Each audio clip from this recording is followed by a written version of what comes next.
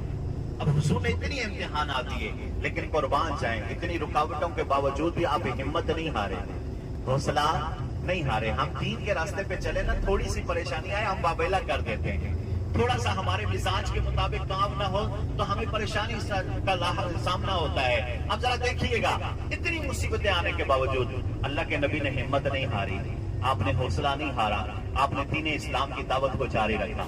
اعلان نبوت کے بعد تقریباً 10 سال گزر گئے، اللہ کے پیارے نبی صلی اللہ علیہ وسلم کی عمر مبارک ہے 50 سال۔ اب حضور نبی کریم صلی اللہ علیہ وسلم کو 3 گہرے صدمے پہنچے۔